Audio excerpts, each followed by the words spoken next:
Que se passe-t-il, selon vous, Marine Le Pen, à la frontière polonaise? Eh bien, il se passe que la Biélorussie, en réalité, se sert des migrants comme d'une arme. C'est-à-dire que M. Erdogan a fait des émules et pour se venger de l'Union européenne, eh bien maintenant, il y a une nouvelle arme, une arme moderne qui est constituée par les flux migratoires. On laisse entrer massivement les flux migratoires pour faire céder, en réalité, politiquement, un pays ou un groupement de pays. C'est exactement, je rappelle, ce qu'avait fait Erdogan, qui avait fait du chantage aux migrants en disant si vous ne m'accordez pas, à l'époque c'était 6 milliards d'euros, eh bien j'ouvrirai grandes les frontières et je laisserai les migrants passer et donc envahir le territoire européen. Donc c'est très, en même temps très symbolique et évidemment très inquiétant parce que on s'aperçoit que l'Union européenne est dans l'incapacité en fait d'apporter une réponse de par son laxisme traditionnel dans le domaine migratoire. Et mais d'où viennent, Marine Le Pen, ces migrants? Ils viennent de partout, en réalité. Ils viennent de partout. Vous savez que l'immigration aujourd'hui est une immigration mondiale. Oui, mais ceux qui se pressent aux frontières de la Pologne, est-ce qu'on sait précisément d'où ils viennent? On parle d'Irakiens, on parle d'autres. D'Irakiens, de Syriens. En réalité, c'est une route. Il y a différentes routes de migration. C'est une des routes de la migration. Et encore une fois, ce qui est en même temps inquiétant et révélateur, c'est qu'ils sont utilisés par les pays comme une arme. Alors évidemment, pourquoi ça nous inquiète énormément? D'abord parce que nous savons bien qu'un jour ou l'autre, c'est nous qui serons ainsi menacés par ce type de chantage. Et deuxièmement, ça nous inquiète parce que la frontière polonaise, c'est la nôtre. Compte tenu de Schengen et compte tenu de la suppression des frontières intérieures des différents pays au sein de l'Union européenne, eh bien, nous n'avons plus, au moment où nous nous parlons, de frontières intérieures.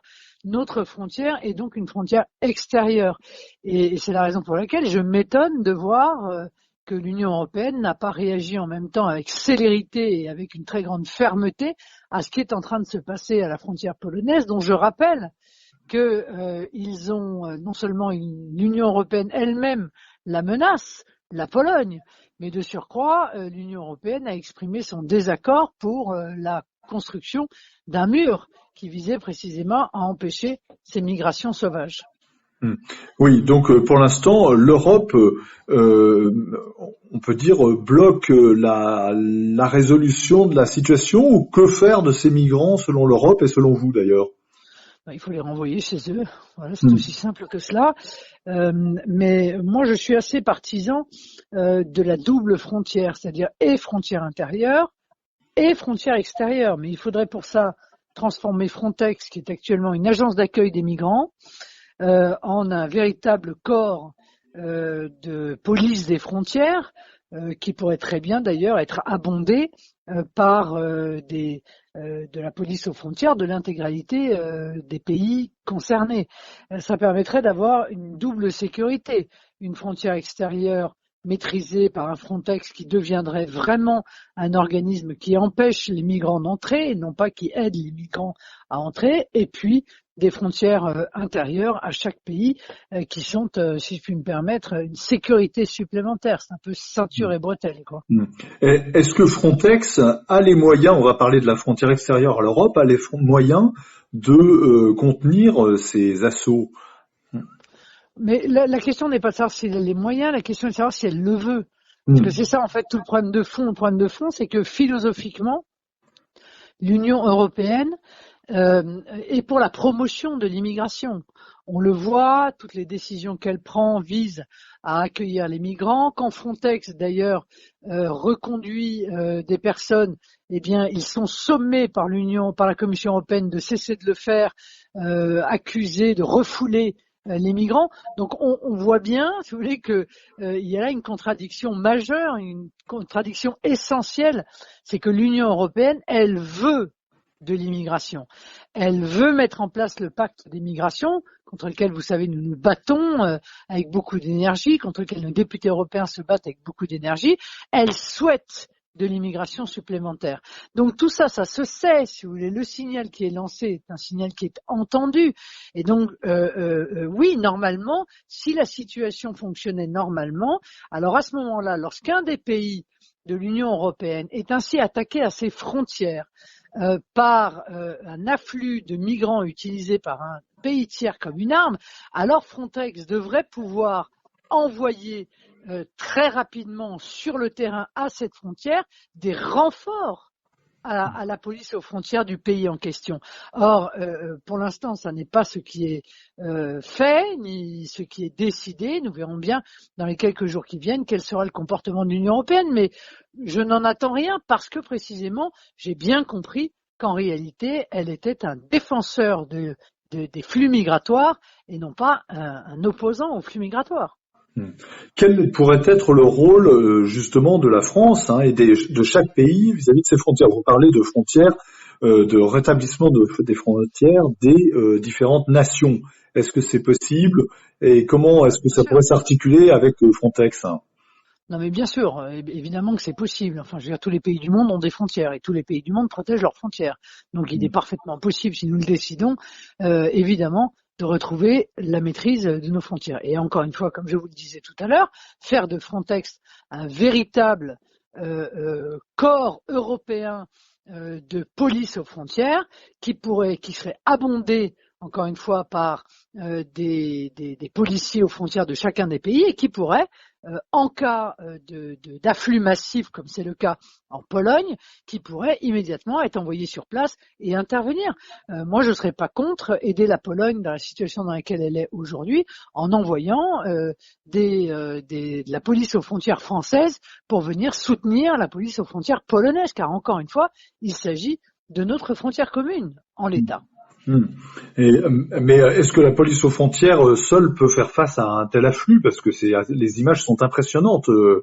Oui, bien sûr, la police aux frontières a parfaitement la possibilité de faire face à un tel afflux. Mais encore une fois, je pense que le problème majeur, c'est encore une fois le signal qui est lancé par l'Union européenne. L'Union européenne dit à l'ensemble de ces millions de personnes qui souhaitent venir en Europe, venez, vous y serez bien accueillis. Donc, évidemment, ce signal, il est entendu. Or, un certain nombre de pays, dont évidemment la Pologne, sont tout à fait opposés à cette politique migratoire, ils sont opposés à la relocalisation des migrants, ils sont opposés à ouvrir leurs frontières, et ces pays-là sont combattus durement par l'Union européenne, par la Commission européenne, précisément en raison de ces positions. Vous savez, tous les débats qui ont eu lieu sur la primauté de la Constitution polonaise, en réalité, ces débats-là sont des excuses. Ce qui déplaît profondément à l'Union européenne, que ce soit pour la Hongrie ou pour la Pologne, c'est le refus de la Hongrie et de la Pologne d'accueillir des migrants dans le cadre du plan de relocalisation qu'appelle de ses vœux la Commission européenne. L'Allemagne réclame des sanctions contre les transporteurs. Est-ce que il y a un pont aérien très important sur la Biélorussie? Alors évidemment, il y a le cas de la Biélorussie qui joue pas le jeu, c'est le moins qu'on puisse dire, de la sécurité de l'Europe. Mais est-ce que en frappant les transporteurs, on pourrait régler une partie du problème? C'est quand même assez paradoxal parce que la même Allemagne qui a une voix prépondérante au sein de l'Union européenne, je pense que ça a échappé à personne. Bon, j'irai pas jusqu'à dire qu'elle dirige l'Union européenne, mais enfin, on n'en est quand même pas tout à fait loin. La même Allemagne qui, dans le cadre des pactes des migrations, souhaite dépénaliser l'action des ONG, dont on sait qu'elles sont complices des passeurs et qu'elles participent à l'arrivée sur le territoire européen des migrants, voudrait, dans le cas de la Biélorussie, avoir une condamnation des transporteurs. Oui, pourquoi pas? Très bien, mais alors à ce moment-là, il ne faut pas dépénaliser le travail des ONG qui, en Méditerranée, vont chercher les migrants quasiment sur les rives des pays d'immigration pour les ramener sur les rives européennes. Est-ce que la France a pris conscience de la crise et quel est le rôle d'Emmanuel Macron dans cette affaire? Le problème, c'est que la France, les Français, oui, et Emmanuel Macron, non. les Français ont tout à fait pris conscience de la crise des flux migratoires auxquels nous sommes confrontés. Les Français ont parfaitement conscience que la situation ne pourra qu'à s'aggraver. Les Français ont parfaitement conscience qu'il faut couper les pompes aspirantes de l'immigration et maîtriser nos frontières. Car maîtriser nos frontières, si on continue à laisser l'aspirateur tourner à plein régime, ça ne servira à rien. Et donc il faut ce double cliquet de l'arrêt des pompes aspirantes et de la maîtrise de nos frontières. Emmanuel Macron, je crois, est dans une philosophie tout à fait contraire. Lui, il ne souhaite pas la maîtrise des flux migratoires.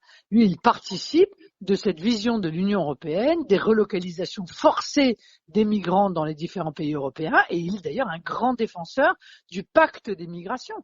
On verra bien ce qu'il fait pendant la présidence française d'ailleurs sur ce sujet du pacte des migrations, qui est évidemment un pacte de submersion en réalité de l'Union européenne et un pacte